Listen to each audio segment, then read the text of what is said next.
Hi everyone, my name is Kayla. Welcome back to Kay's Hidden Shelf, where we talk about books. Today I'm going to be sharing with you my spoiler-free review for A Man Named Baskerville by Jim Nelson. This is a self-published book and it's a Sherlock Holmes retelling, but from the criminal's journal entries. Specifically, this focuses around the Hound of Baskerville story that Doyle originally wrote in the 1800s. I did receive this copy in exchange for an honest review from the author, and I have to say Sherlock Holmes stories are one of my favorites out there. Getting a retelling, but from the criminal's perspective, was one I just couldn't pass up. I actually read this on an ebook copy. The physical copy was sent later by the author. It was so kind of them to send this. I actually took a look through this because I wanted to see what the physical copy was like rather than just shoving it on my shelf. And the font looks like it would be a comfortable size to read. You can kind of see here. The book also has the matte finish that many self-published books have. I also really appreciate that it's a floppy book. This Sherlock Holmes retelling was immersive. The main character we get a perspective from was captivating. Jim Nelson did a fantastic job at capturing the tone of a Sherlock Holmes story. And with this being taken from Doyle's The Hound of Baskerville, we get the perspective through Jack Stapleton, or rather Roger Baskerville, as he uses many aliases throughout this book. Through his journal entries, Roger Baskerville attempts to correct what he assumes will be Dr. Watson's fabrications of the events surrounding the Hound of Baskerville when his plans are thwarted by Sherlock Holmes and Dr. Watson. The tale begins with Roger, assumed to be dead by Sherlock Holmes, lost to the moors. He hides his survival and writes of the circumstances that have led to this point and what comes after. A Man Named Baskerville gives us an in-depth look into Roger's mind, how he grows up from a youth in the New World to a young man in England, how he got there, why he makes the choices he does, his personality even, and how he views the world, his relationships. All of this had me wanting to analyze this character more and more. I loved how this character was portrayed.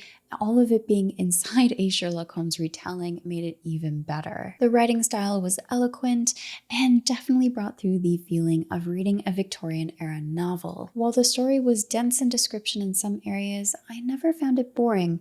It was always engaging in one way or another, and the story moved along at a steady pace or a quick pace in some circumstances, so there was always something to keep my interest. This did feel more character-driven to me, with the characters' choices directing the story, as opposed to the plotline of the story directing the characters' choices. It was a quick read at just under 300 pages, and we also get some insight into why the author wrote the story, his inspirations behind it. It was just nice to see that at the end in the author's notes.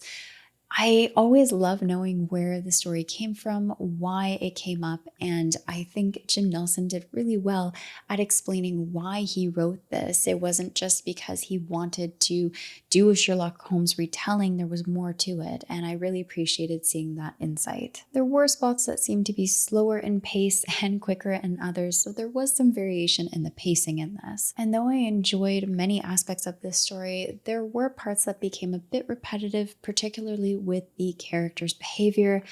Though if you start to look at the character and break them down, there is likely reason or purpose for this. It's just something that grated on me a little bit as I read along. Not necessarily that it was overly in your face, just something I noticed as I was reading. Overall, I gave this 4 out of 5 stars. There was so much in this that I enjoyed, and mostly I was pretty amazed at how well the tone of a Sherlock Holmes story came across in this, not being written by Doyle or in the era. It just all flowed together really well. It was definitely a read that makes me want to look more into Jim Nelson's writing, as he does have other books that he's published as well. I would certainly recommend this for any Doyle fans or classic readers out there. There is so much just captured in the tone of this that I enjoyed. This is certainly one I will be rereading as a physical copy next time around. and is kind of one of those stories that I'd like to read maybe back to back with the original Doyle story. Is this something that you would consider picking up? Are you a fan of the Sherlock Holmes tales? Have you already read this?